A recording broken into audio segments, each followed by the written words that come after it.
Today we are looking at legacy dog food, and this is from a brand called Horizon. Now they seem to have a few different products and we are going to assess whether these are good or bad. Now the first thing I want you to know is that we do not take any sponsorships, so that we can be honest with you. I think that is very important to be transparent and to give your opinion based upon your own experience and not due to money. So by supporting the channel, you will be able to get a lot more insights into the pet food industry. Now the first thing I want you to know again is that manufacturers are always trying to sell you something, and that the best course of action for you is for you to read the ingredients. Now, the ingredients on the back of every bag of food are the most important things that you ought to be looking at. Why? Because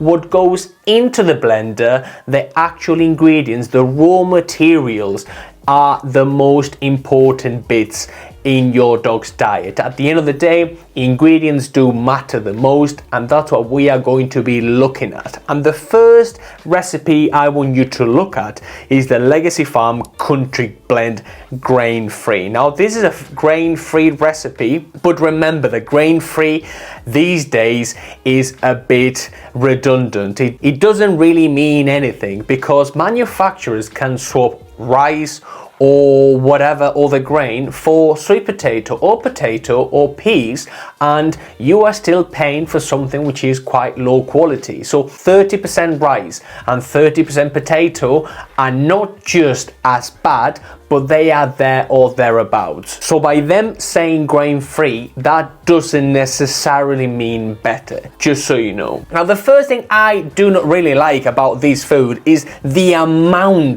sheer amount of ingredients they put in all of the food. I rather my dog get 4, 5, 6, 7 different ingredients as opposed to 30.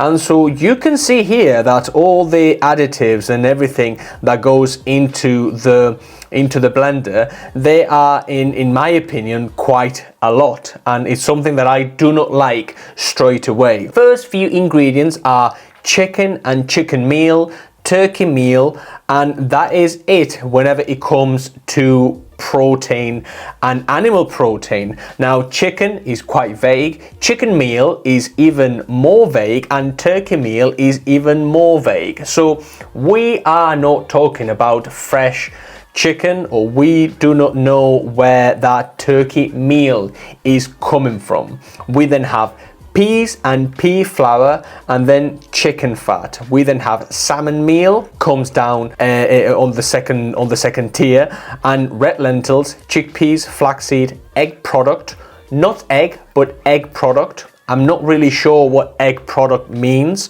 And we then have salmon oil, which is good, alfalfa, carrots and apples and broccolis, and bok choy and cabbage, and hydrolyzed yeast and blueberries, and those tend to be okay in small quantities.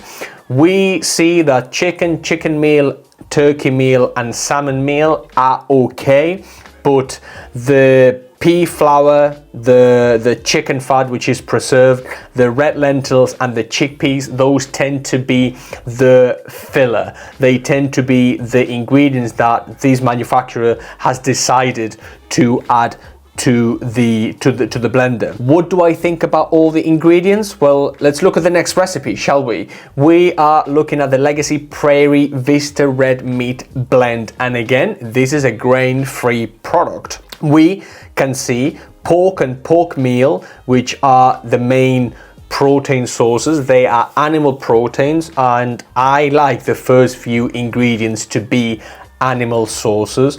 But then we get into the chickpeas, the pea protein, very important. I will come back to the pea protein in a bit. Dry yeast, peas and pea starch, flaxseed, lamb meal, canola oil, and then we have the egg product.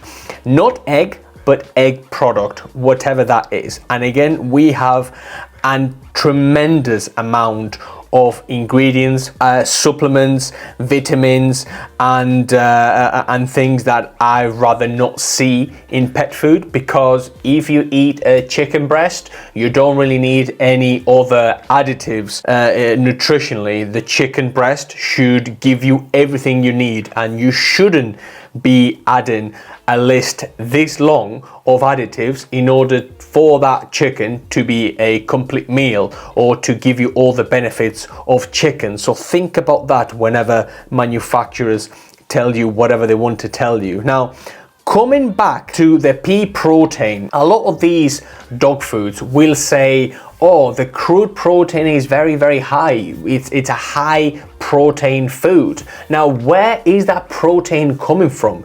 Is it coming from chicken or from pork or from sardines, or from where is that coming from exactly? And on this case, a small proportion or a big proportion, we don't really know because they don't tell us.